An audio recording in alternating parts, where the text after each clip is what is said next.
আসসালামু আলাইকুম বন্ধুরা, স্বাগত জানাচ্ছি আপনাদের কক্সবাজারের দ্বিতীয় পর্বে। আজকে আমাদের গন্তব্য হচ্ছে কক্সবাজারের হিমছড়ি এবং পাথরঘাটা। তো এই উদ্দেশ্যে আমরা আজকে হোটেল থেকে বের হলাম। সকালের ব্রেকফাস্ট করার জন্য রেস্টুরেন্টে আসলাম, তারপরে রওনা হব হিমছড়ির উদ্দেশ্যে।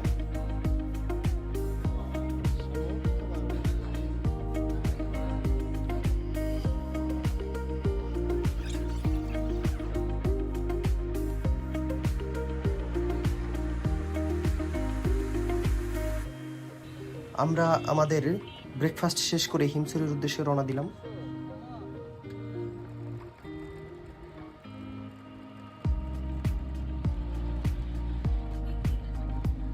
তো হিমছড়ির দিকে যাওয়ার সময় রাস্তার অপরূপ দৃশ্য আপনাকে মনে প্রশান্তি দেবে। একদিকে পাহাড় আর আরেকদিকে সমুদ্র। এই ভিউটা হচ্ছে কক্সবাজারের অন্যতম প্রধান আকর্ষণ। আমরা এখন মেরিন ড্রাইভ হয়ে যাইতেছি। বন্ধুরা দেখতে পাচ্ছেন আমার ডান পাশে সমুদ্র, ওই যে সমুদ্র, আর বাম পাশে হচ্ছে পাহাড়। এক সৌন্দর্য মেলবন্ধন। আর এই রোডটাকে বলা হয় মেরিন ড্রাইভ। তো বন্ধুরা আমরা চলে এসেছি হিমছড়ি পাহাড়। তো হিমছড়ি আসার পরে প্রথমে তো 30 টাকা করে টিকিট কেটে আমরা পাহাড়ের উপরে উঠতেছিলাম। অনেক কষ্ট হইতেছিল। এরপর আমরা হিমছড়ি থেকে নেমে আমরা পাথরঘাটার উদ্দেশ্যে রওনা দিই। তো হিমছড়িতে আমাদের আসলে খুব একটা ভিডিও করা হয় নাই, বা কোনো কারণে মিসিং হয়ে গেছে। আসলে কারোই মাথায় ছিল না কোনো একটা ভিডিও করব। তো যাই হোক, আমরা পাথরঘাটার দিকে রওনা দিচ্ছি। আমরা অলরেডি চলে এসেছি পাথরঘাটা। আপনি এই পাথরঘাটায় যে পাথরগুলো দেখছেন, এগুলো একসময় ইনানিতে ছিল, কিন্তু এখন আর ইনানিতে এই পাথরগুলো পাওয়া যায় না।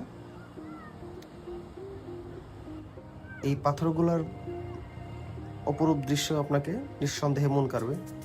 তো বন্ধুরা, বকবক না করে দেখতে থাকি সামনে কি হয়। সাথে থাকুন আমাদের।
সারাদিন ইনানি ঘোরার শেষে আমরা আবারও চলে এসেছি ডলফিন মোড়ে। তো ডলফিন মোড় থেকে একটু লাবণী পয়েন্টের ওই দিকে গেলে কিছু বিখ্যাত জিনিস পাওয়া যায়। তার মধ্যে অন্যতম হচ্ছে এই চাটা। এই চাটাকে মালাই চা বলা হয়। তো আমরা সবাই মিলে এই মালাই চা খাওয়ার জন্য চলে এসেছি। তো আমরা এই মালাই চা খেয়ে আজকে আমাদের মতো জার্নি এখানে শেষ করব। পরবর্তী দিনে আমরা নতুন আরেকটা উদ্দেশ্যে বের হব। তো সেই পর্যন্ত ভালো থাকুন আপনারা সবাই। ধন্যবাদ।